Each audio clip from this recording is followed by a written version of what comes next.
ముందుగా తిరుపతి ఎపిసోడ్ గనక తీసుకుంటే సిట్ సంచలన వ్యాఖ్యలు చేసిందిట. రిమాండ్ రిపోర్ట్లో సిట్ చేసిన సంచలన వ్యాఖ్యలు వీళ్ళంటే వాళ్ళ అధికారులు తమంతట తాముగా బహిర్గతం చేస్తే వచ్చిన ఇబ్బంది ఏం లేదు, కానీ ఎలా బయటకు వచ్చేస్తున్నాయి ఈ సంచలన వ్యాఖ్యలు?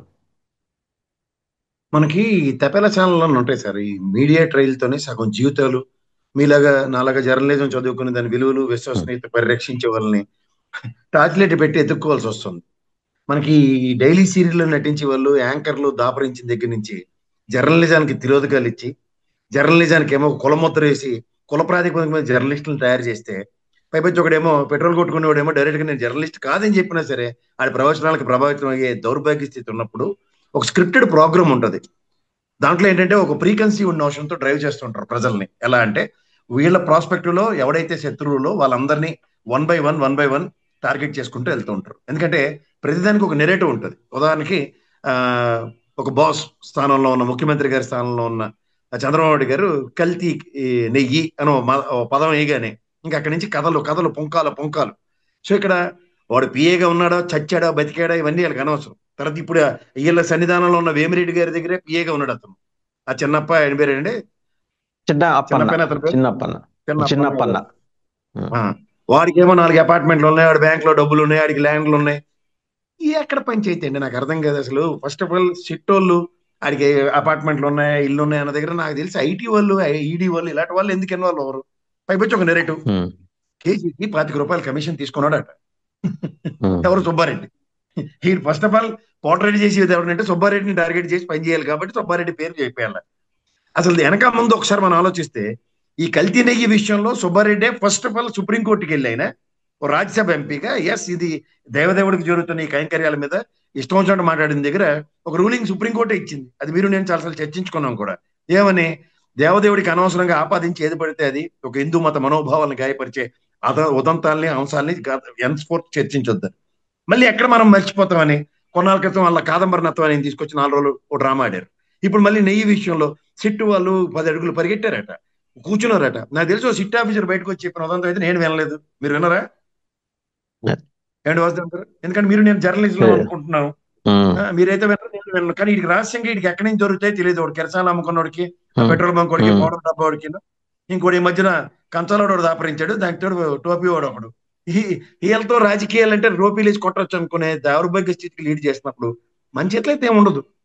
ఇప్పుడు నిజంగా వాడు ఆ అప్పనగాడికి అపార్ట్మెంట్ లోనే ఇవన్నీ అంటే ఫస్ట్ ఈడీ ఆర్ సిబిఐ, ఆ సిబిఐ అంటాను, ఐటీ డిపార్ట్మెంట్ కి ఇన్వాల్వ్ చేసి వీటి సోర్స్ ఆఫ్ ఇన్కమ్ ఏంది, వీటి జస్టిఫై చేసింది ఏంటి, వీటి ఐటీ రిటర్న్ లేనిది, వీటిని చూసి దాన్ని బట్టి వాడిని అటు నుంచి కేసు చదువుకుని వస్తే అది కల్తీ నెయ్యిలో సంపాదించాడో లేకపోతే ఇంకెలా సంపాదించాడు.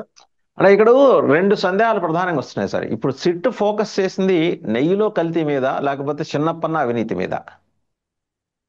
అదే మీకు ఇప్పుడు కాంట్రడిక్షన్స్ ఎక్కడ ఉంటాయంటే నెరేటివ్ స్టోరీస్ లో వీళ్ళు డౌన్ చేసింది. సిట్టోళ్ళు నాకు తెలిసే ఒక డిప్లాయ్ చేసింది ఏంటంటే కేటగారికల్ గా కల్తీ నెయ్యి మీద ఎంక్వైరీ చేయమని. ఎంక్వైరీ చేయమన్నప్పుడు ఏముంది, ఇప్పుడు భువన్ కరుణాకర్ రెడ్డికి కూడా ఖచ్చితంగా దుకాణం ఉంటుంది 2 రోజులు. ఆయన కూడా మనకి ఉమ్. టీటీడీ చైర్మన్ చేసిన పాప అనుకో, అదృష్టానికో దురదృష్టానికో సుబ్బారెడ్డి అండ్ టీటీడీ చైర్మన్ గా కరుణాకర్ రెడ్డి అంటే వీళ్ళ ఈ పిఏలు సౌకర్యం వీళ్ళు ఓన్లీ ఈ సౌకర్యం ఓన్లీ చైర్మన్లకైనా, సభ్యులకు కూడా ఉంటుందా? ఉంటుంది ఉంటుంది. వాళ్ళకి నచ్చకపోతే ఎవడెవడు సభ్యులు వాళ్ళందరి పిల్లలు కూడా పట్టుకుంటారు. ఉమ్, అక్కడికి సుధామూర్తి గారు కూడా ఉన్నారు నాకు తెలిసి. ఆవిడ దగ్గరికి వెళ్ళిపోయినా నేను ఆశ్చర్యపడ్ను. కానీ వీళ్ళకి ఉమ్, నచ్చితే ఉమ్. మాత్రం ఇన్ఫోసిస్ మించిన కంపెనీ లేదు. నారాయణమూర్తి గారు, మిసెస్ సుధామూర్తి గారు అసలు వీళ్ళు చేసిన సేవా తత్పరత ఇంకెవరు లేదని ఓ నెరేటివ్ ఇస్తుంటారు. కానీ వీళ్ళు టీటీడీ బోర్డులో ఉన్నప్పుడు కూడా ఈ దౌర్భాగ్యాలు జరిగిపోయింటే వాళ్ళు చూస్తూ ఊరుకున్నారంటే కూడా దానికి కథ వేరేగా ఉంటుంది. ఉమ్, అప్పుడు ఉమ్. మనం ఎలా కావాలంటే అలా బోర్డు మెంబర్లు అలా అన్నప్పుడు వాళ్ళు అన్వయించుకోగలరు, దానికి తగ్గట్టు దాన్ని జస్టిఫై చేయగలరు, దానికి తగ్గట్టు మనోరంజక కార్యక్రమాలను రసవత్తరంగా కొన్నాళ్ళ పాటు నడిపించగలరు. తర్వాత చిట్ట ఏమీ లేదని ఆరోపణలు తేల్చిన తర్వాత చేస్తున్న సార్ ఈయన చిన్నప్పన్న 2018కి పూర్వమే సుబ్బారెడ్డి గారి దగ్గర ఉద్యోగం మానేశారట మరి. మరి సుబ్బారెడ్డి అప్పుడు అది రెండు వేల కూడా. పద్దెనిమిదిలో ఉమ్, టీటీడీ ఉమ్, చైర్మన్ కాదు ఒకసారి చెప్పండి. నాకు తెలిసి టీటీడీ ఉమ్, చైర్మన్ 2018లో కాదు అతను. ఉమ్. 2018లో తెలుగుదేశం గవర్నమెంట్ ఉంది కదా. తెలుగుదేశం గవర్నమెంట్ ఉంది అదే. ఉమ్, ఆ, అంటే ఎక్కడి నుంచి ఈడు వచ్చాడు, ఎక్కడి నుంచి ఈడు ఆస్తులు సంపాదించాడు, సిట్టికి దానికి సంబంధం ఏంటి?